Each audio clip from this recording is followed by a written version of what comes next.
ولا تكونوا كالذين تفرقوا واختلفوا من بعد ما جاءهم البينات وأولئك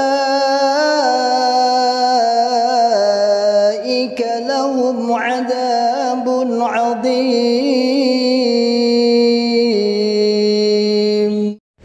Bismillahirrahmanirrahim. Alhamdulillah, pembangunan PPTQ Himmah Aliyah yang bertempat di Pandian Karanglo, Tawangmangu, Karanganyar terus berjalan, dan insya Allah sebentar lagi akan melaksanakan pengecoran dak lantai keempat yang insya Allah akan membutuhkan semen kurang lebih 300 sak semen. Monggo bagi para saudaraku semua bisa menitipkan jariahnya berapapun, 1 sak, 2 sak, 100 sak, 10 sak, monggo. Yang pasti kebutuhan kita 300 sak semen. Insya Allah menjadi pahala kita di akhirat nanti, dan semoga menjadi jariah para penghafal Quran, karena sampai sekarang karena sudah dimulai KBM dan insya Allah akan terus. Barakallahu fikum jami'an, jazakumullahu khairan katsiran atas sedekahnya.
Baik, jangan dibuka segelnya sebelum maghrib ya.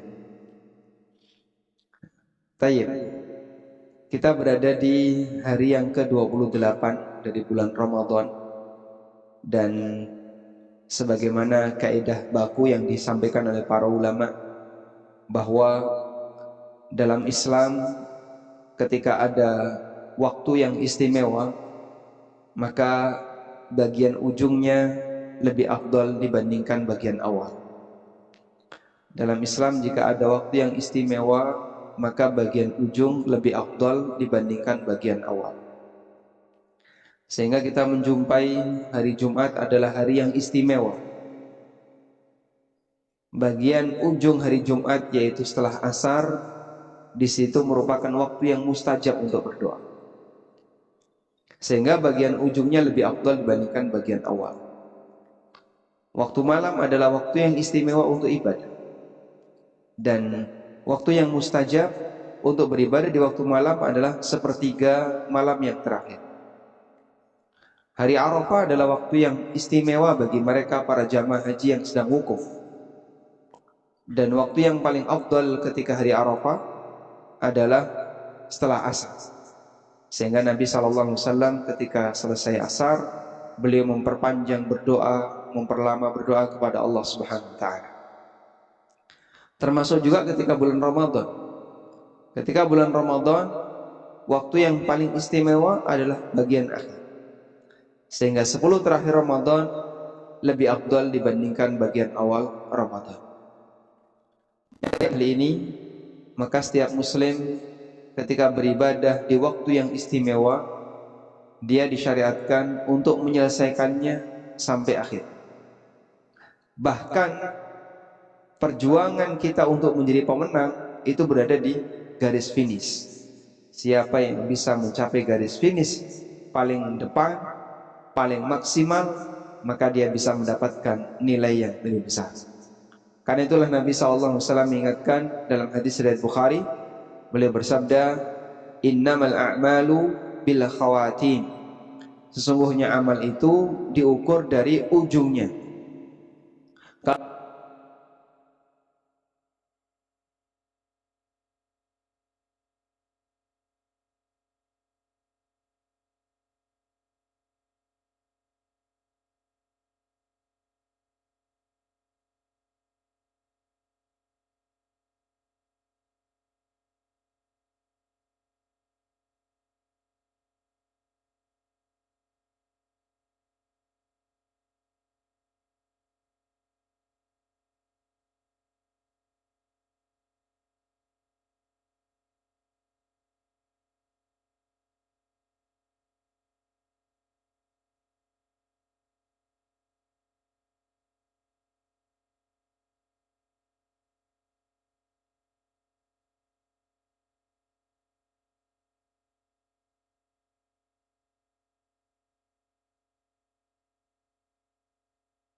Mengambil ilmu dari imamnya, dia keluar dari Islam. Nggih, laras ngaten nggih. Saya tanyakan dulu kepada yang bungulan-bungulan ini. Nyambungnya ngaten niku betul. Subhanallah. Jadi dia buat kaidah dulu, setelah jadi sebuah kaidah, kemudian dia menimbang orang lain. Orang lain itu cocok nggak dengan kaidah ini? Kalau cocok, maka kemudian diterapkan hukumnya. Akhirnya terbitlah sebuah kalimat hukum bagi orang lain sampai pada titik antara muslim dan non-muslim disebabkan karena kaidah tadi. Dan ini termasuk di antara kaidah yang sangat berbahaya. Walhamdulillah jika kita termasuk di antara orang yang tidak memilikinya. Nah, Bapak Ibu yang dimuliakan Allah Subhanahu wa Ta'ala, sebelumnya kita akan berbicara terlebih dahulu berkaitan dengan melazimkan orang tertentu. Jadi begini ya, dalilul lawazim itu jika dan maka, itu namanya dalil lawazim. Jika A maka B, jika C maka D, ini namanya dalil lawazim. Itu tidak selamanya benar. ada yang linier, dan ada yang nggak ada hubungannya. Sebagai contoh seperti ini, sebagai contoh ya. Hampir semua kelompok yang dia punya prinsip takfiri itu menggunakan dalil lawazim. Saya ulang ya, hampir semua kelompok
menggunakan dalil lawazim.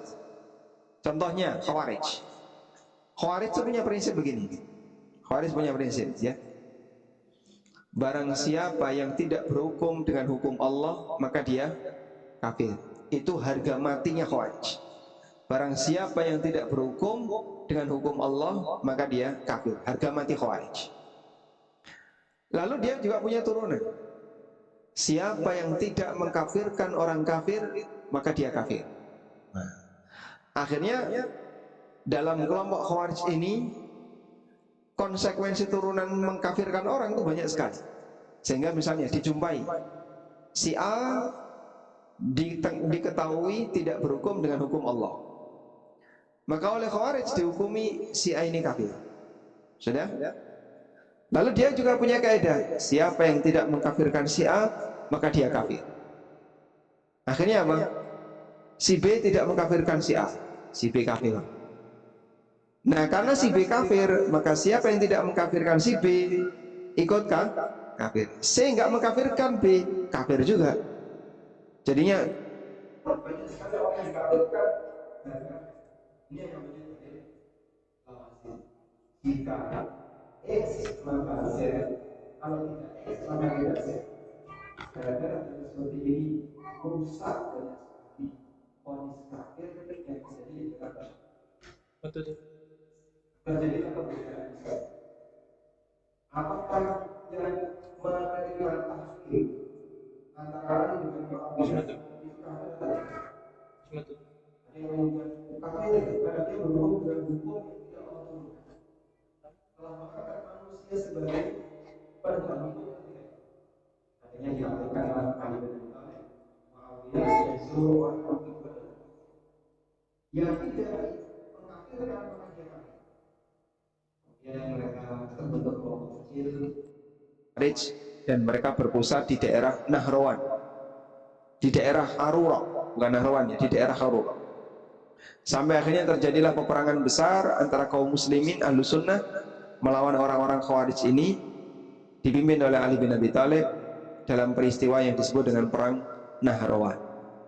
Perang Nahrawan itu korban dari Khawarij kurang lebih 1000 orang dan semuanya dibunuh mati oleh Ali, tidak ada yang ditinggalkan satupun. Nah, Mu'tazilah juga punya prinsip seperti itu. Mu'tazilah itu punya keyakinan kayak gini, bahwa tidak ada yang qadim selain Allah. Tidak ada yang qadim selain Allah. Apabila ada sesuatu yang disebut qadim selain Allah, maka berarti dia menduakan Allah. Dan itu perbuatan kesyirikan. Sudah? Apabila ada sesuatu disebut qadim selain Allah, maka dia telah berbuat kesyirikan, menduakan Allah. Dan orang yang berbuat syirik, dia kafir. Karena itu sebagai konsekuensinya, kalamullah, firman Allah yang muncul belakangan tidak boleh dijadikan sebagai sifat Allah. Rumit ini, karena pemikiran Mu'tazilah ya rada rumit. Sehingga Al-Quran itu makhluk dan bukan sifat Allah. Itu kesimpulannya Mu'tazilah. Al-Quran adalah kalamullah, dan Al-Quran itu muncul belakangan setelah adanya Nabi SAW, maka Quran itu makhluk dan bukan sifat Allah. Siapa yang mengatakan Al-Quran bukan makhluk, maka dia musyrik. Akhirnya ngajak semua orang untuk mengatakan Al-Quran makhluk. Dan bagian dari akidah Mu'tazilah, Al-Quran itu apa?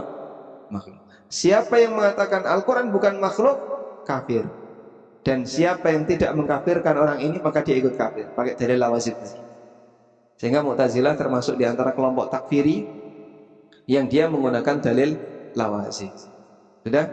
Baik, kita tinggalkan ini semuanya. Sekarang kita fokus kepada masalah imamah dan ilmu. Jadi muncul kaidah ilmu itu harus bersumber dari imam. Dan kalau tidak bersumber dari imam, maka ilmu itu batal. Untuk bisa disebut ilmu yang bersumber dari imam, maka ilmu itu harus punya sanad, didapatkan dengan cara mangkul muttasil. Kalau tidak, batal. Sehingga syarat untuk bisa disebut ilmu yang sah itu MMM, musnad, mangkul, muttasil. Baik, sekarang saya bacakan jadinya. Nah, kula niki mboten mantan, Pak. Cuman nyawang wong mantan. Kok ketoke mesakne, butuh bimbingan, sehingga perlu dikasih penjelasan. Baik. Sekarang kita akan belajar yang pertama, apakah belajar itu harus bersanad? Apakah belajar itu harus bersanad? Saya bacakan, ini ada buku yang saya tulis. Buku ini sudah cukup lama, mungkin sudah setahun lebih. Judulnya Fikih Bermadhab. Fikih Bermadhab. Dan buku ini membahas tentang apa sih yang harus diketahui oleh seorang muslim ketika dia beragama. Karena pada saat orang itu beragama itu kan ibarat dia memasuki sebuah jalan. Beragama itu seperti memasuki sebuah jalan. Nah, ketika kita memasuki sebuah jalan, di jalan itu ada banyak rambu-rambu. Ada rambu-rambu harus cepat, rambu kecepatan, dilarang parkir, dilarang stop, dan seterusnya. Nah, rambu-rambu itu kan perlu kita kenali, Pak. Kalau ketemu rambu seperti ini, apa yang harus kita lakukan? Ketemu rambu seperti ini, apa yang harus kita lakukan? Nah, tujuan saya menulis buku ini, Fikih Bermadhab, intinya adalah mengenalkan kepada setiap muslim rambu-rambu apa saja yang harus diketahui oleh setiap muslim ketika dia beragama. Sehingga misalnya, saat kita beragama, kita menjumpai istilah ulama. Ulama itu apa sih? Siapa yang disebut ulama? Terus apa saja panduan ketika kita mau mengikuti ulama? Saat kita beragama, kita mengenal madhab, maka kita perlu mengenal madhab itu apa. Terus kapan sih terbentuknya madhab? Boleh nggak kita tidak bermadhab? Saat kita beragama, kita mengenal istilah mengikuti sahabat. Terus kita mengenal sahabat itu apa dan seterusnya. Jadi kurang lebih ini adalah rambu-rambu umum yang perlu diketahui oleh setiap muslim ketika dia beragama. Maka saya kasih judul Fikih Bermadhab. Nah, salah satu di antara pembahasan yang kami angkat adalah pembahasan tentang fikih dalam mengambil dalil. Dalil itu apa sih? Katanya ketika beragama itu harus berdalil. Terus dalil itu apa? Bagaimana cara mengambil dalil? Yaitu di bagian awal. Di poin yang ketujuh saya membahas tentang apakah belajar itu harus bersanad. Bagaimana kalau ilmu itu didapatkan tanpa bersanad? Saya bacakan sekarang ya. Sebelum masa kodifikasi hadis, maka sanad dijadikan sebagai alat untuk mengontrol validitas hadis. Sanad digunakan untuk mengontrol validitas hadis. Bahkan sebagian ulama tidak mau menerima hadis jika disampingkan tanpa sanad. Seperti Muhammad bin Sirin rahimahullah, seorang ulama tabi'in. Beliau pernah mengatakan, "Inna hadzal ilma dinun, fanduru amman ta'khuduna dinakum." Ilmu ini adalah agama. Maka perhatikanlah dari mana kalian mengambil agama kalian. Sehingga mengambil sumber ilmu itu perlu diperhatikan. Karena kalau sanadnya ada yang lemah, nah ini pembohong kayak gini kok diambil ilmunya, ya jelas nanti hasilnya akan rusak. Misalnya ada orang yang punya prinsip berbohong itu halal, boleh. Berbohong atas nama agama itu bagian dari budi luhur atau luhur budi. Sehingga dia punya keyakinan bohong itu boleh selama menguntungkan kelompoknya. Lalu kita mengambil ilmu darinya. Lah kok kira-kira kamu gak dihapusi, Pak? Dia punya prinsip seperti itu. Misalnya orang Syiah kan punya prinsip taqiyah ya, di mana membolehkan berbohong demi keuntungan Syiah. Sampai mereka membuat hadis-hadis palsu, hadis-hadis yang sama sekali nggak ada sanadnya, dalam rangka untuk membela Syiah. Akhirnya dengan cara seperti ini, isi Syiah itu kebohongan. Sampai kesimpulan yang disampaikan oleh para ulama, tidak ada kelompok yang penuh dengan kebohongan lebih parah melebihi Syiah. Di tempat yang lain bohong itu memalukan, tapi kalau di Syiah bohong itu membanggakan. Kan kebalikan jadi. Baik. Sama. Makanya Muhammad bin Sirin mengingatkan, ilmu itu bagian dari agama. Perhatikan dari mana kalian mengambil agama kalian. Kalau orang pembohong masa diambil ilmunya. Kemudian Sufyan Ats-Tsauri mengatakan, al-isnadu silahul mu'min, fa idza lam yakun ma'ahu silahun fa bi ayyi syai'in yuqatil. Sanad itu seperti senjata bagi seorang muslim.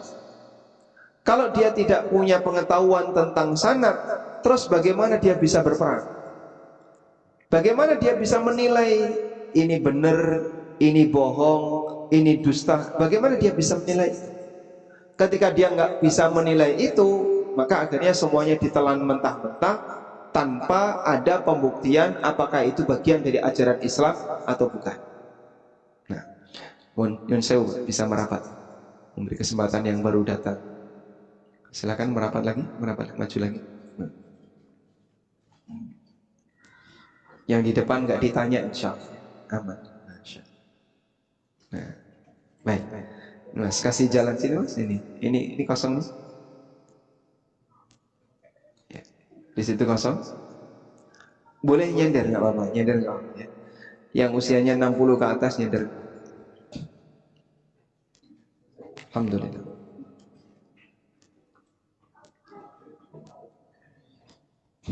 Baik, saya lanjutkan ya. Kata Sufyan Ats-Tsauri, pengetahuan tentang sanad itu senjata bagi muslim. Kalau orang tidak punya pengetahuan tentang sanad, terus bagaimana cara dia berperang? Dia nggak bakalan bisa mengetahui ini valid atau tidak kalau dia tidak punya pengetahuan tentang ilmu sanad. Maka orang bisa tahu, oh ini valid, ini sabda Nabi SAW, ini perkataan sahabat, ini benar, ini salah, jika dia punya pengetahuan tentang sanad. bisa menghitung tingkat validitas, tingkat keabsahan dan kesahihan. Paham ya? Baik. Bapak Ibu yang kami hormati, agama ini rusak karena apa? Agama ini rusak karena apa?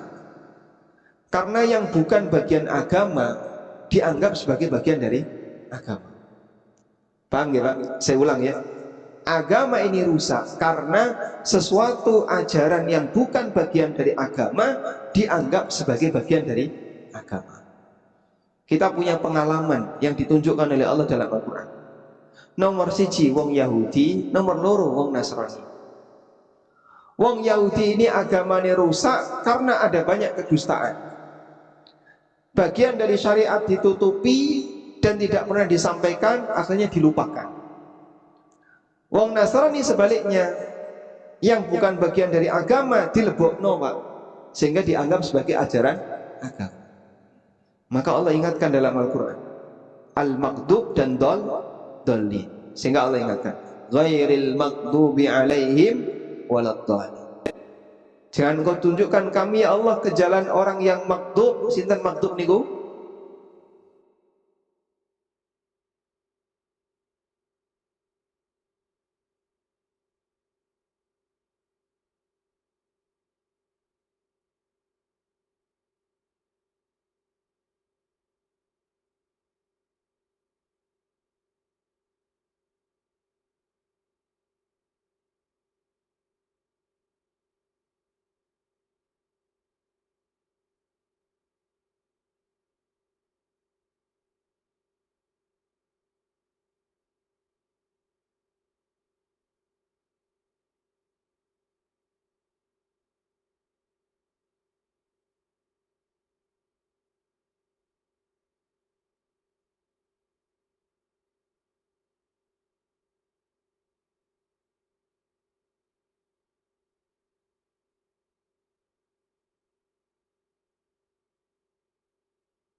Ya, berarti kan jauh sekali, abad ke-7 Hijriah.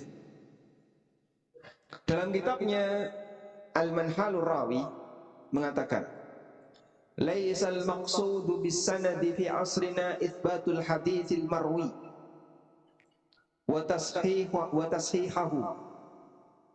Tujuan sanad pada masa kita saat ini bukanlah untuk mengontrol validitas riwayat hadis.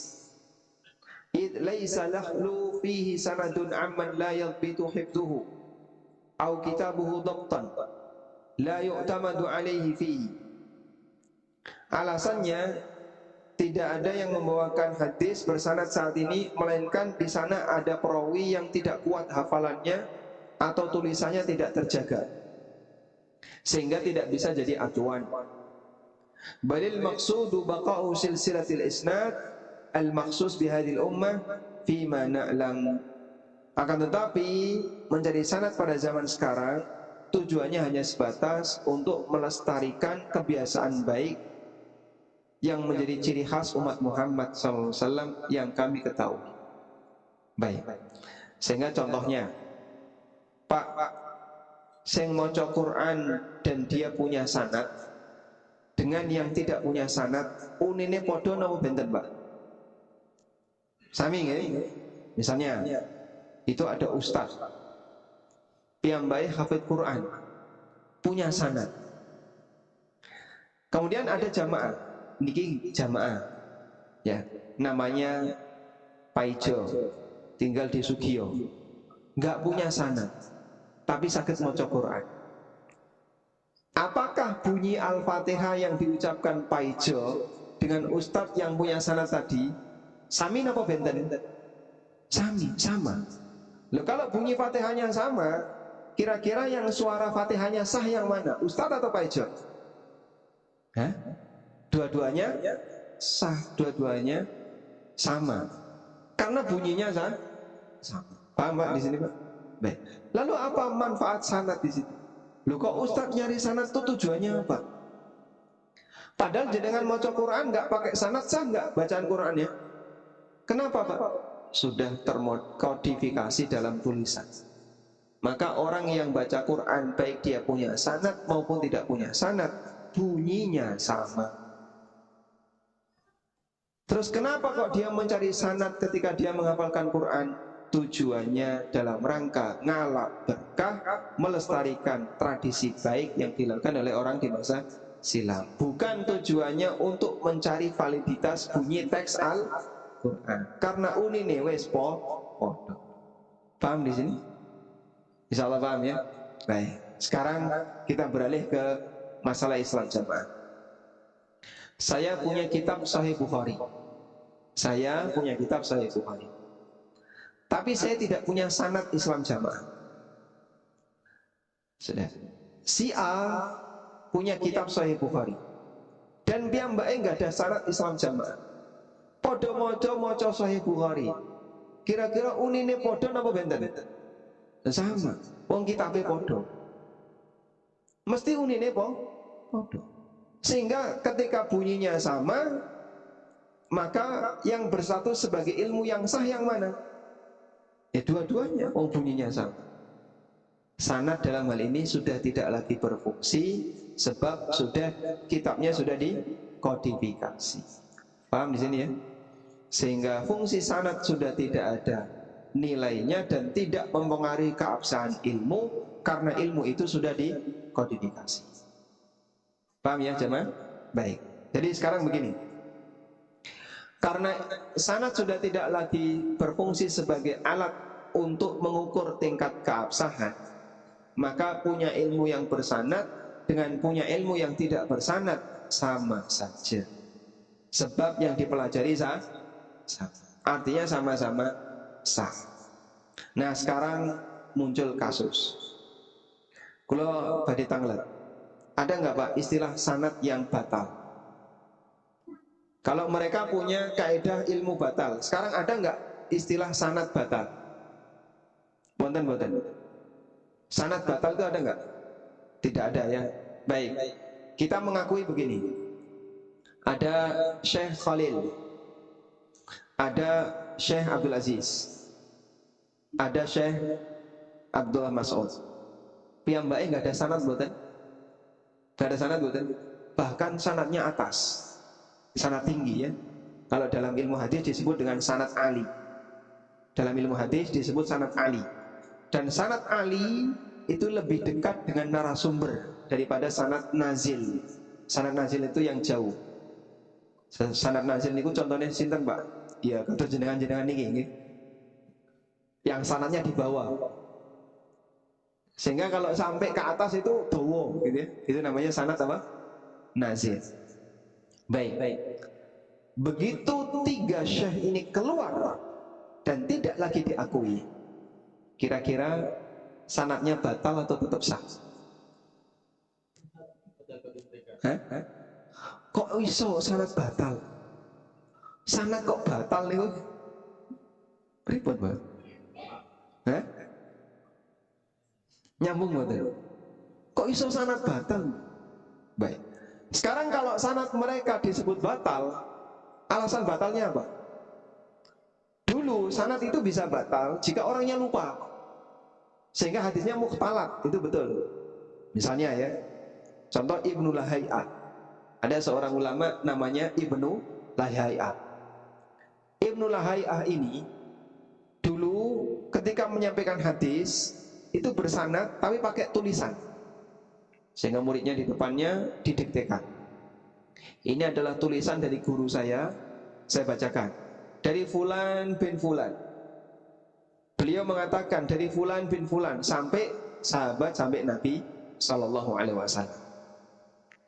Kemudian konon ceritanya bukunya Ibnu Lahai'ah ini terbakar, kebakaran, hilang, ya?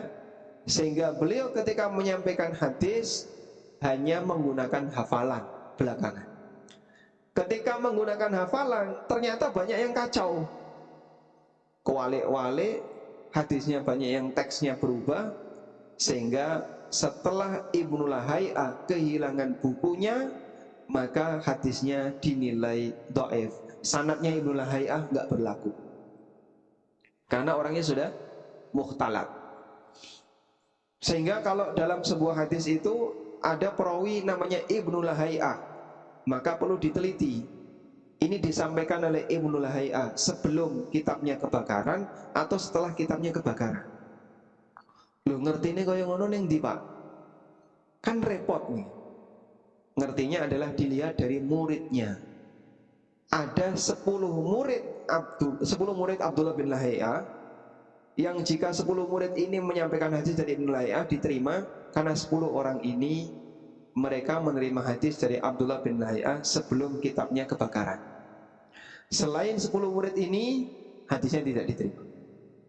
Nah, kalau itu benar. Tapi kalau nggak ada sebab seperti itu, ya tidak masuk.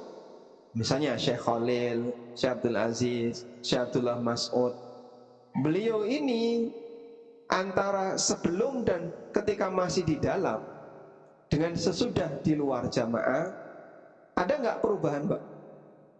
Dari sisi yang disampaikan, dah dong sama-sama Sahih Bukhari ya. Cuman masalahnya diklaim nggak diterima. Paham insyaallah? Baik, maka mereka punya kaidah baru, ya, ada sanad yang batal. Ya. Coba tanyakan kepada yang masih di dalam, napa tumon wong niku sanate batal? Nek ana wong sing sanate batal, contohnya sinten? Kok bisa sanate batal? Niku mboten saged jawab. Baik. Selanjutnya, berikutnya kita masuk pada pembahasan apakah belajar ilmu agama itu harus mangkul? Bagaimana kalau tidak mangkul? Bagaimana kalau tidak mangkul? Boleh enggak belajar ilmu agama tidak mangkul? Baik. Mangkul artinya dinukil langsung, tegese diambil langsung dari sumber, itu namanya mangkul.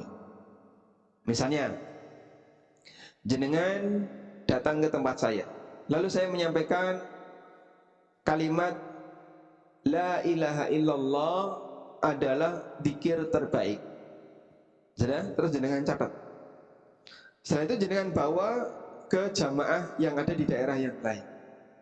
Lalu sampean menyampaikan, ya. Pak Ami Nur Bais menyampaikan kepada saya bahwa la ilaha illallah adalah dzikir terbaik. Proses ini namanya proses apa? Mangkul. Dia mengambil langsung dari sumber. Nah, apakah ilmu itu disebut sah jika diambil langsung dari sumber? Kalau misalnya tidak diambil langsung dari sumber, mangkul atau tidak? Kita coba baca di sini. Keyakinan bahwa ilmu agama yang sah hanya bisa diperoleh secara mangkul sangat bertentangan dengan dalil Al-Quran dan hadis. Karena dalil-dalil Al-Quran dan hadis menunjukkan bahwa sampainya ilmu kepada seseorang tidak harus dengan cara mangkul.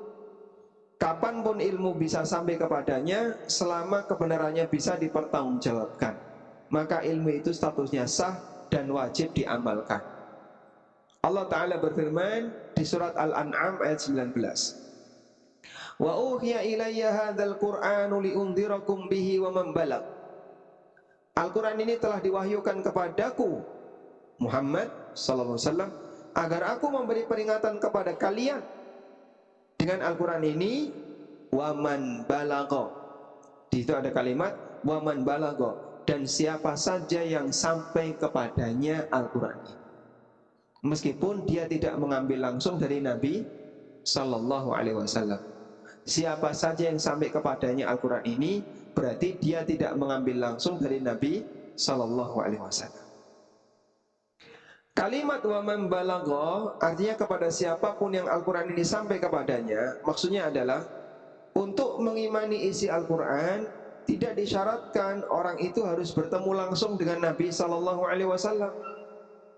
Selama orang tersebut membaca Al-Quran dan bisa memahaminya dengan benar, maka dia wajib mengimani dan mengamalkan isi Al-Quran, walaupun dia tidak ketemu Nabi Sallallahu Alaihi Wasallam. Contoh misalnya, jumlah sahabat niku pinten, Pak? Jumlah sahabat niku pinten? Ada yang tahu?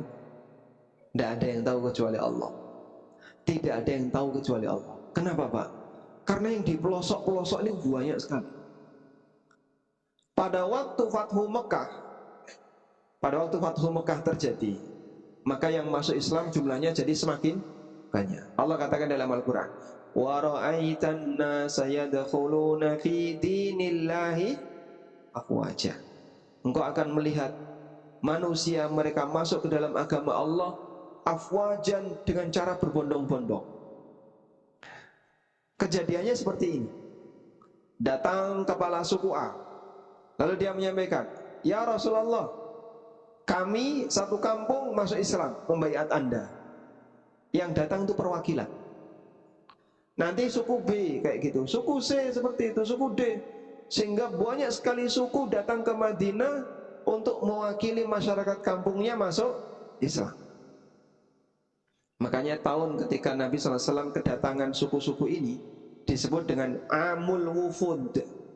Amul Wufud, tahun banyak tamu. Tahun pinten ini? 8 Hijriah.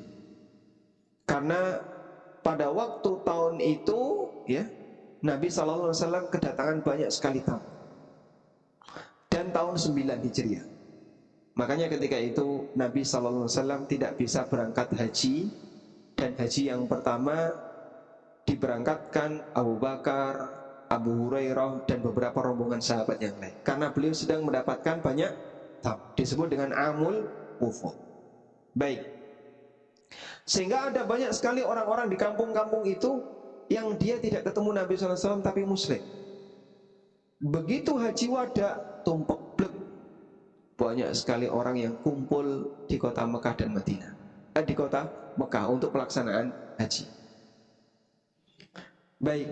Nah, mereka yang berada di pelosok-pelosok itu ada yang dapat catatan Al-Quran terus diwoco, sehingga Quran sampai kepadanya, Quran sampai kepada mereka, tapi mereka tidak ketemu langsung dengan Rasulullah Sallallahu Alaihi Wasallam.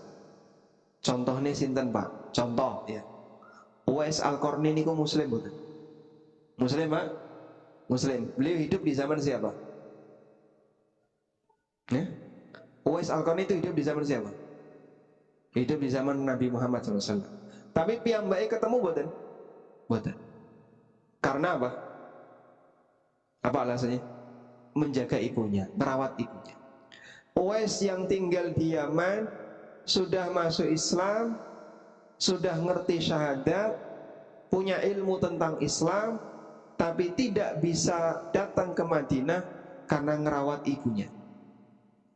Sehingga Nabi SAW pesan kepada sahabat, besok Uwais bakal datang ke sini. Kalau beliau datang ke sini, kamu minta doa dari dia. Disebutkan ciri-cirinya. Sudah? Kira-kira Pak, Uwais ini kan berarti tidak dapat ilmu secara mangkul. Ilmu ne Uwais niku sah napa batal? Hah? Sah napa batal? Saya itu loh, Pak.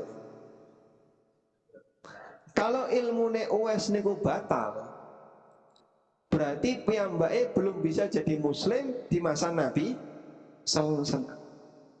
Karena beliau mendengar Nabi SAW ada dan beliau masuk Islam bersyahadat, tapi beliau tidak bisa mendatangi beliau, tidak bisa mendatangi Nabi SAW, sehingga tidak bisa mendapatkan ilmu secara mangkul. Baik. Ibnu Katsir menukil keterangan Muhammad bin Ka'ab, man balaghahul Qur'an faka'annama ra'an nabiyya sallallahu alaihi wasallam. Barang siapa yang telah sampai kepadanya Al-Qur'an, maka seolah-olah dia telah melihat Nabi sallallahu alaihi wasallam. Ya, contohnya misalnya kita ya. Kita ini jauh dari zaman Nabi sallallahu alaihi wasallam, tapi jenengan enggak ada Quran mboten? Enggak ada. Tenggriya wonten Quran. Lalu kita baca Quran. Dan bacaan kita benar dengan teks itu. Itu kata Muhammad bin Ka'ab, siapa yang sudah mendapatkan Quran, maka dia seolah-olah telah mendapatkannya dari Nabi sallallahu alaihi wasallam, meskipun piyambake dereng nate kepanggih Rasulullah sallallahu alaihi wasallam. Ya. Sekarang kita lihat Al-Quran sampai kepada kita bukan dengan cara mangkul, tapi melalui mushaf yang sudah tercetak dan kita pelajari di berbagai lembaga pendidikan Islam. Kita tidak pernah menerima Al-Quran secara mangkul dari siapapun. Jika disyaratkan bahasanya ilmu harus didapatkan secara mangkul, berarti Quran kita batal. Dan itu nggak benar. Kita bisa bayangkan ketika seorang muslim yang membaca satu ayat dari sebuah tulisan dan dia bisa memahaminya, namun kemudian tidak mau mengamalkan. Kenapa? Kamu mangkul dulu. Wes ngerti riba iku haram kok sik kok lakoni. Aku ngerti tapi aku durung mangkul. Misalnya ya, di Quran ada larangan jangan minum khamr. Dia baca orangnya, jangan minum khamr. Khamr itu seperti ini, Quran menyebut seperti itu. Ya? Dan dia punya keyakinan ilmumu tentang khamr dalam Quran belum sah kalau belum mangkul. Dan dia sudah baca Quran, dia sudah baca haramnya khamr.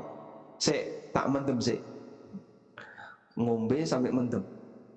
Lho kowe wis ngerti nek khamr itu haram. Tekan di Quran, kowe wis maca durung? Wis. Lah kok durung mbok lakoni? Aku durung mangkul. Apakah untuk bisa mengamalkan harus mangkul dulu? Jika disyaratkan demikian, bubar ini menurut. Bubar agama ini. Kemudian alasan yang lain, keberadaan surat-surat Rasulullah sallallahu alaihi wasallam yang dikirim ke berbagai penguasa kafir. Orang yang melek sejarah tentu pernah mendengar bahwa Nabi sallallahu alaihi wasallam pernah beberapa kali mengirim surat. Jika itu disebut sebagai ilmu yang belum mangkul karena tidak mendengar langsung dari yang bersangkutan, maka berarti surat ini tidak sah.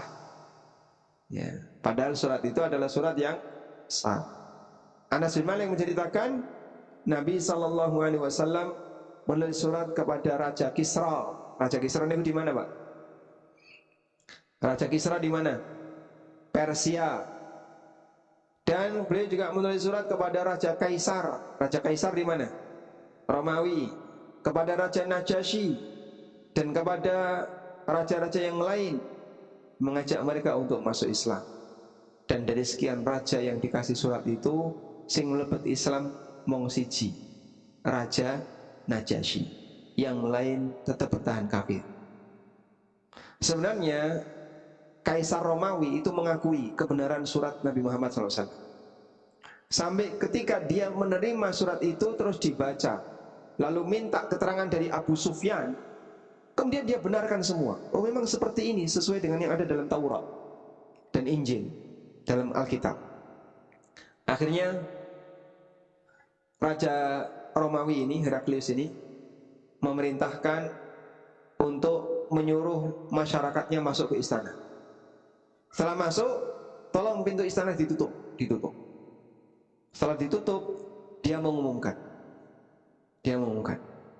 siapa yang mau selamat, ikuti yang mengirimkan surat ini.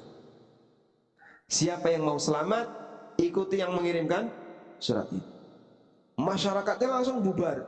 Oh, raja kita sudah murtad. Langsung mereka bubar meninggalkan istana. Dipanggil sama raja, balik kalian, karena pintu istana sudah saya tutup. Duh, raja kok nyuruh kami seperti ini, kenapa? Lalu Raja Kaisar ini mengatakan, Heraklius ini mengatakan, Aku hanya ingin menguji sejauh mana ketulusan kalian. Padahal sebenarnya hatinya itu sudah beriman. Heraklius itu wis ngakoni kalau Nabi Muhammad SAW ini benar. Tapi kalau terus terang nanti dilengsarkan jadi raja. Wedi orang. Sehingga dia tetap bertahan dalam kondisi kekufuran. Baik. Kata Al-Khatib Al-Baghdadi, sungguh surat-surat Nabi SAW telah menjadi ajaran agama yang harus dianut dan wajib diamalkan isinya bagi umat manusia. Demikian pula surat Abu Bakar, suratnya Umar, dan suratnya para Khulafaur Rasyidin, semua harus diamalkan meskipun orangnya tidak mangkul. Nah sekarang, dulu ada, saya mungkin kursinya dipindahkan saja. Kursinya dipindahkan. Nah, baik. Dulu itu ada proses meriwayatkan hadis melalui jalur wijada. Ponate perso wijada. Diajari buatan wijada. Buatan. Wijada itu seperti ini. Wijada itu dari kata wajada yajidu yang artinya nemu. Wajada yajidu artinya apa? Nemu. Jadi wijada itu seperti ini. Si A nemu kitabnya si B. Nah, tapi A tidak pernah ketemu B. Mong piyambake niki nemu kitabnya B. Lalu kitabnya B ini dipelajari oleh A. Kemudian disampaikan oleh A. Maka A dalam hal ini mengatakan, ya, dan saya meriwayatkan hadis dari B secara wijada. Padahal A tidak pernah ketemu B. Nah, proses ini namanya wijada. Paham ya? Maka wijada itu tidak mangkul, Pak. Terpisah antara A dan B. Tapi A menyampaikan ilmunya B karena dia menemukan kitabnya B. Dan itu termasuk ilmu yang sah. Kok bisa dikatakan sah, Pak? Karena dulu diterima. Contoh, di antara yang meriwayatkan hadis secara wijada itu adalah sanad yang bunyinya seperti ini. Dari Amr bin Shu'aib, dari ayahnya, dari kakeknya, dari Rasulullah Sallallahu Alaihi Wasallam. Pernah dapat itu? Amr bin Shu'aib dari ayahnya, dari kakeknya. Pun nanti mireng dari? Hah? Pernah? Dereng? Mestinya nek moco bulu-bulu marom wonten. Oh, enggak diakui. Di Sunan Abi Dawud ada, Sunan Tirmidzi ada. Amr bin Shu'aib an abihi an jaddi. Enggak ada, enggak pernah ada. Abu Dawud pun hatam dari. Hah? Hatam. Kalau hatam harusnya ada.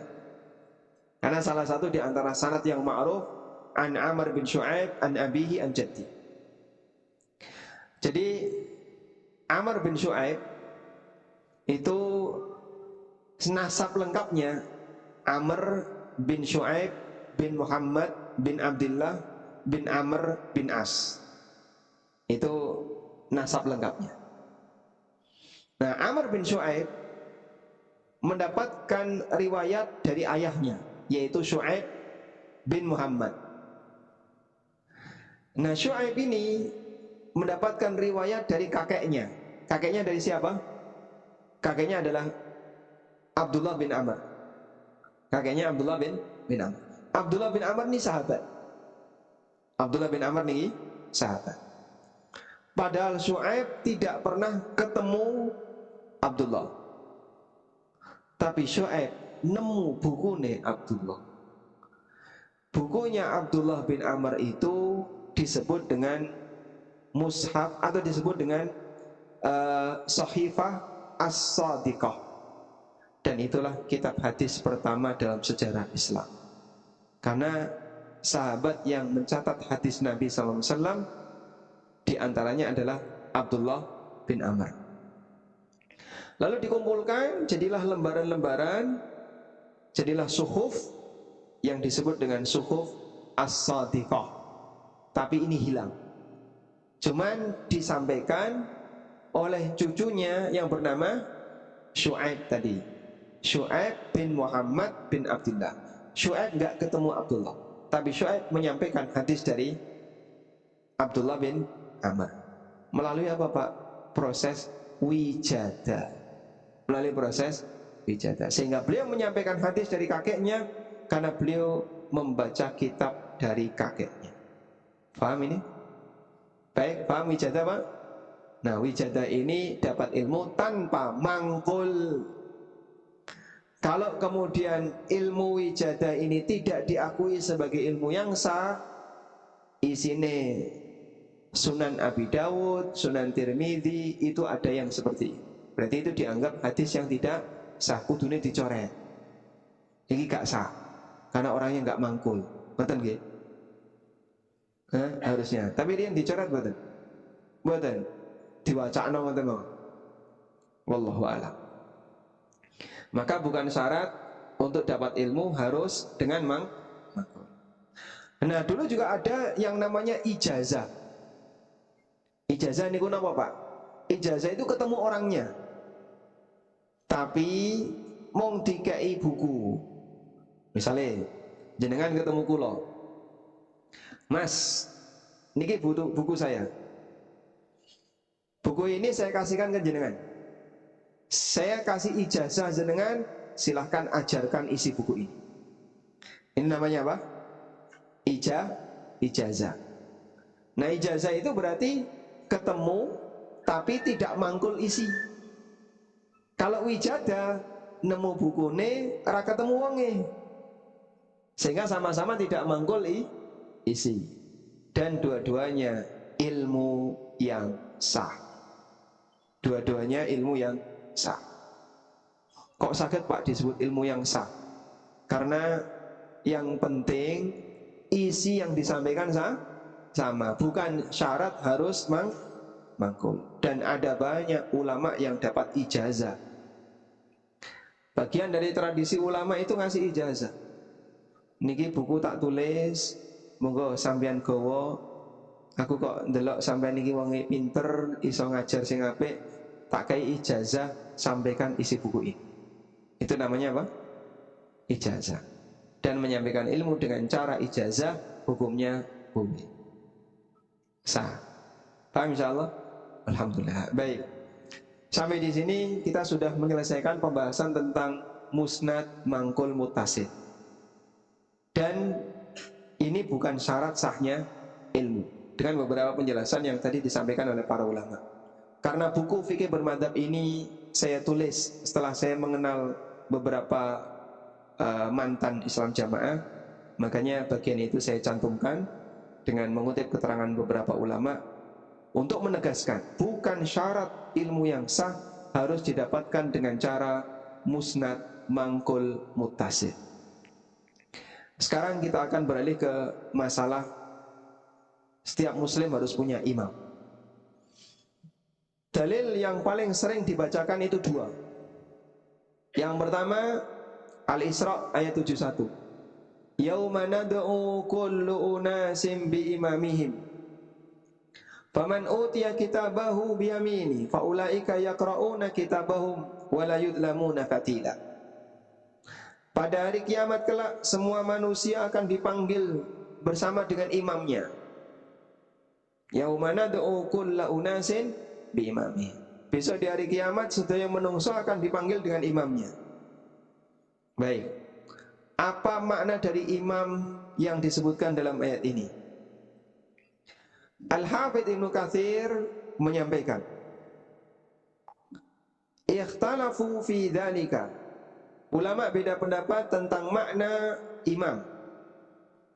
Yang pertama, menurut Mujahid dan Qatadah, yang dimaksud dengan imam di sini adalah para sahabat Nabi sallallahu alaihi wasallam. Yang dimaksud dengan imam adalah para sahabat Nabi sallallahu alaihi wasallam. sehingga semua orang akan dipanggil bersama imamnya. Maksudnya adalah semua orang akan dipanggil bersama dengan para sahabat Nabi Sallallahu Alaihi Wasallam. Ini tafsir yang pertama. Karena itu mereka mengatakan, wa qala ba'du salaf, hadza akbaru syarafil li ashabil hadis, lianna imamahum an-nabi sallallahu alaihi wasallam. Dan ini merupakan keutamaan bagi para sahabat karena mereka adalah imam.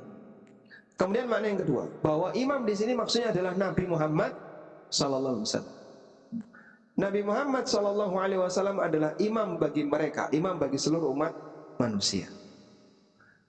Sehingga ashabul hadis, para pemilik hadis adalah orang-orang yang istimewa sebab imam mereka adalah Rasulullah sallallahu alaihi wasallam. Yang ketiga, yang dimaksud imam di sini adalah kitab yang Allah turunkan kepada nabinya yang isinya syariat, yaitu Al-Quran. Kitab yang Allah turunkan kepada Nabi Muhammad sallallahu alaihi wasallam yaitu Al-Quran. Dan ini merupakan pendapat yang dipilih oleh Ibnu Zaid. Sehingga imam di sini maknanya adalah syariat yang diturunkan oleh Allah Ta'ala melalui Nabi Muhammad sallallahu alaihi wasallam yang bentuknya Al-Quran. Kemudian makna yang ketiga yang dimaksud dengan imam di sini adalah buku catatan amal. Yang dimaksud dengan imam di sini adalah kitab catatan amal. Bahwa masing-masing manusia akan dipanggil bersama imamnya, maksudnya bersama buku catatan amal. Karena salah satu di antara makna bahasa imam itu kitab. Allah Ta'ala berfirman, wa kullu syai'in ahsaynahu fi imamin mubin. Dan semua telah kami catat dalam imam yang jelas, dan itu adalah kitab Lauhul Mahfuz. Allah sebut dengan imam. Lauhul Mahfuz disebut oleh Allah dengan imam. Baik, coba dibaleni Pak, mana imam ada berapa tadi? Hah? 4. 1 para sahabat. Yang kedua Rasulullah SAW. Yang ketiga Al-Quran yang isinya syariat. Yang keempat buku catatan amal. Nah, kalau kemudian ada yang menafsirkan imam di sini adalah imam jamaah, ini tafsir yang kelima yang tidak ada dalam kitab tafsir. Sampean nemu tuh kondi ngono lho. Hah? Tafsir. Jadi kan pertanyaannya, sampean nemu tuh kondi tafsir ini? Kok bisa disebut imam jamaah? Nah, pendirinya itu mangkul dari siapa? Pendirinya ini mangkul dari siapa? Kitab Jalan Lain. Oh, nemu dari kitab Jalan Lain. Ini kitab yang tidak tercetak di muka bumi. Wallahu a'lam. Baik.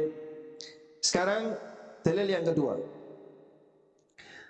Dalil yang kedua adalah sebuah kalimat yang ini dianggap sebagai sabda Nabi SAW, padahal itu bukan sabda Nabi SAW. La islama illa bi jama'ah, wala jama'ata illa bi imarah, wala imarata illa bi ta'ah, wala ta'ah illa bil bay'ah.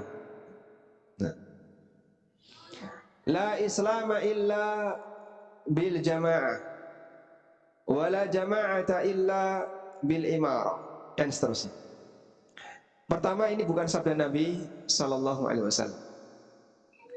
Dan saya mendengar kalimat ini pertama kali waktu itu masih mahasiswa sekitar semester 4 atau semester 5, sebelum kenal Islam Jamaah. Karena riwayat ini termasuk di antara riwayat yang sering dipakai oleh para ulama berkaitan dengan masalah bagaimana cara yang benar ketika bernegara. Dibahas untuk membuat kesimpulan tentang bagaimana cara yang benar ketika bernegara. bahwa yang namanya Islam itu harus berjamaah. Dan yang pertama kali waktu saya terima itu bukan sabda Nabi SAW, tapi perkataan Umar bin Khattab radhiyallahu anhu. Ini perkataan Umar bin Khattab. Baik, kalau kita menerima ini perkataan Umar bin Khattab, sekarang apakah itu bisa jadi dalil? Jawabannya bisa. Dan kalimat ini benar. Islam tidak ada kecuali dengan jamaah, dan jamaah tidak bisa ditegakkan kecuali dengan adanya imarah, dengan adanya kepemimpinan. Penjelasannya begini. Para ulama mengatakan maksud jamaah ini hanya ada dua kemungkinan. Yang dimaksud jamaah di sini ada dua kemungkinan. Kemungkinan yang pertama adalah jama'atus sunnah wal haq, jamaah ahlu sunnah dan ahlul haq, yaitu mereka yang selalu berpegang kepada kebenaran. Sehingga makna tidak ada Islam kecuali dengan jamaah, maksudnya adalah Islam yang benar itu adalah Islam yang bergabung dengan ahlul haq, ahlu sunnah, yang mereka jumlahnya jamaah. Karena jumlah mereka banyak di masa Nabi SAW. Mereka adalah kelompok para sahabat dan orang-orang soleh di kalangan tabi'in, tabi'in dan seterusnya. Makanya yang keluar dari mereka metol, dianggap keluar dari kelompok kaum muslimin. Contoh, Khawarij itu lebih sedikit atau lebih banyak? Sedikit. Mu'tazilah banyak atau sedikit? Sedikit. Dalam kajian di masjid, ya, kajian di masjid diisi oleh Hasan al-Basri. Hasan al-Basri menyampaikan tausiah, ceramah dan seterusnya. Wasil bin Atha dia protes. Kemudian terjadilah debat antara Wasil bin Atha yang sebelumnya adalah muridnya Hasan al-Basri, debat dengan Hasan al-Basri. Tapi dia tidak mendapatkan jawaban yang memuaskan dari Hasan. Kemudian Wasil ini membuat majelis yang baru, dia metol dari jamaah. Makanya disebut fa'tazalu. Kemudian dia i'tizal, dia memisahkan diri dari jamaah. Dari kata i'tazalu, mereka disebut dengan Mu'tazilah. Asal usul kenapa disebut apa? Mu'tazilah. Li'annahum i'tazalu an majlis Hasan al-Basri. Karena dia metol dari majelisnya Hasan al-Basri. Mu'tazilah itu bahasa kasarnya sempalan. Bahasa kasarnya apa? Sempalan, kaum sempalan. Sebab mereka ini metol dari jamaah, gawe dewe, dan jumlahnya lebih sedikit. Sehingga dulu ahlu sunnah itu dominan, jumlahnya banyak. Nah, untuk bisa mendapatkan atau bisa disebut jamaah seperti ini, dia harus komitmen dengan sunnah Nabi Sallallahu Alaihi Wasallam. Maka beliau pernah bersabda, Bada'al Islamu ghariban wa sayaudu ghariban kama bada. Fatuba lil ghuraba. Islam dimulai dari asing, lalu nanti akan kembali asing. Sebagaimana ketika Islam itu dimulai. Fatuba lil ghuraba, maka berbahagialah mereka yang menjadi al-ghuraba. Orang ini disebut ghuraba, terasing karena masyarakatnya menyimpang. Tapi ghuraba ini dalam lingkaran jamaah, karena punya kesamaan akidah dengan siapa? Para sahabat, tabi'in dan tabi'in. Sehingga dia masih satu jamaah dengan para sahabat.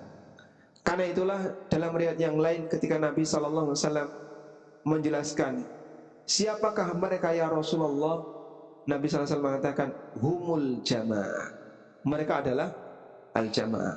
Kenapa disebut jamaah padahal dia terasing? Karena mereka berkumpul dalam satu akidah yang sama bersama dengan jamaahnya para sahabat.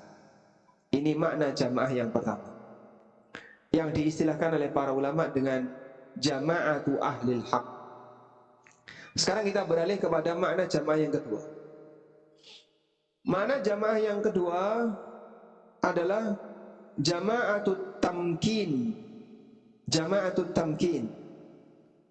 Apa itu jama'atut tamkin? Jama'atut tamkin adalah ad-daulah, negara. Dia punya wilayah dan dia punya kedaulatan dan punya kuasa. Sudah punya wilayah, punya kedaulatan, punya kuasa. Dan untuk jama'atut tamkin, maka di sana ada syaratnya. Pertama, jamaah ini punya daerah, punya wilayah, sehingga dia punya batas kekuasaan. Wilayah saya dari mulai ini sampai di sini, batasnya dari sini sampai sini. Sehingga kalau dia tidak punya wilayah, tidak punya daerah, maka dia tidak bisa disebut memiliki jama'atut tamkin, jamaah yang punya kuasa. Jama'atut tamkin itu artinya jamaah yang punya kuasa. Yang kedua, jamaah ini punya kekuatan hukum, alias diakui oleh dunia, oleh masyarakat. Sehingga kalau dia tidak punya kekuatan hukum, belum diakui oleh masyarakat, maka belum bisa menjadi jama'atut tamkin. Contohnya apa? ISIS misalnya. ISIS itu dia punya pemimpin, dan dia merebut wilayah negara Irak dan Suriah, tapi tidak diakui, sehingga tidak punya kekuatan hukum. Berarti mereka belum punya jamaah at-tamkin. Paham di sini? Baik. Yang ketiga, dia punya pemimpin yang sah, yang diterima oleh masyarakatnya. Jelas, karena yang namanya jamaah harus punya pemimpin. Baik. Kemudian yang keempat, mumkinatul inqita fa innahu qad ya'ti 'alal muslimina zamanun laisa lahu fihi daulatun islamiyyah wala imamun syar'i. Kaifal amru idza lam takun al jamaah. Yang keempat adalah dia punya kekuatan nafidh, punya kekuatan inqita, maksudnya adalah melaksanakan fungsi dan tugasnya. Sehingga misalnya ada orang jadi pemimpin, tapi dia tidak bisa melaksanakan fungsi dan tugasnya, maka yang seperti ini belum sah sebagai pemimpin. Contohnya siapa? Contoh, misalnya ya, mohon maaf ya, Palestina itu negara yang sampai sekarang masih dipertahankan, tapi katanya PBB sudah tidak mengakui. Justru malah Israel yang diakui, padahal dia pendatang. Karena salah satu di antara sebabnya adalah Palestina itu tidak bisa melaksanakan fungsinya. Sebab negara ini terpecah jadi kecil-kecil. Peta Palestina itu kan di sini Israel, sini Israel, sini Israel ya. Sehingga yang Palestina tinggal kecil-kecil ya, cuman tinggal berapa persen itu. Dan itu terpisah-pisah Pak. Gaza, Ramallah, kemudian nanti daerah mana lagi, Quds, itu terpisah-pisah. Nah pemerintahnya tidak jadi satu. Kalau ada misalnya keputusan presiden, keputusan menteri apa, itu nggak bisa turun ke bawah karena terpisah-pisah. Makanya dia belum menjadi negara yang diakui oleh PBB. Baik, meskipun ya tetap dipertahankan agar jangan sampai hilang. Dan di antara usaha yang dilakukan oleh pemerintah Saudi adalah mempertahankan kedutaan besar Palestina. Negara ini masih ada, buktinya apa? Ini ada kedutaan besarnya, ada kantor embasi. Selama kantor ini masih ada, berarti negaranya dianggap masih ada, belum hilang. Makanya jadinya ngambang antara negara ini ada atau tidak ada. Itu posisi Palestina. Baik. Sehingga kalau kita kembalikan kepada beberapa syarat ini, maka jika ada jamaah di dalam negara, bisa nggak disebut sebagai jama'atut tamkin? Tidak, dia nggak punya wilayah. Nah, yang kedua, berarti kalau tidak bisa disebut jama'atut tamkin, pilihannya adalah jamaah yang pertama, jama'atul haq, yaitu orang yang satu pemahaman dengan para sahabat. Kalau pilihannya satu pemahaman dengan para sahabat, walhamdulillah, seluruh kaum muslimin mereka mengklaim ahlu sunnah. Mereka mengklaim Ahlussunnah. Bapak Ibu Ahlussunnah bukan? Ya? Ahlussunnah. Kami Ahlussunnah, kamu mengklaim Ahlussunnah. Oh, sama-sama mengklaim. Mari kita buktikan sekarang. Jadi jangan ngaku sendiri. Ini butuh pembuktian untuk bisa disebut apakah jamaah kalian yang benar ataukah kami yang benar. Sekarang kita buktikan. Nah, kalau orang punya prinsip takfiri, bisa nggak disebut sebagai Ahlussunnah? La haula wala quwata illa billah. Baik. Terus apa yang dimaksud dengan perkataan Umar bahwa Islam itu tidak bisa tegak kecuali dengan jamaah? Karena yang namanya syariat Islam itu ada banyak yang bentuknya syiar. Contohnya nama Pak? Jumatan, sholat id, berkurban, takbiran, terus apa lagi? Sholat jamaah, suara adzan dan seterusnya. Itu kalau dilakukan sendirian, boten saged. Bisa nggak sholat id sendirian? Masya Allah. Sudah maghrib? Alhamdulillah. Baik. Makanya ini tidak bisa dilakukan sendirian, sehingga harus dilakukan apa? Berjamaah. Wallahu a'lam. Mungkin demikian yang bisa kita sampaikan. Ini ada pertanyaan, nanti kita sambung pas tarawih insyaallah.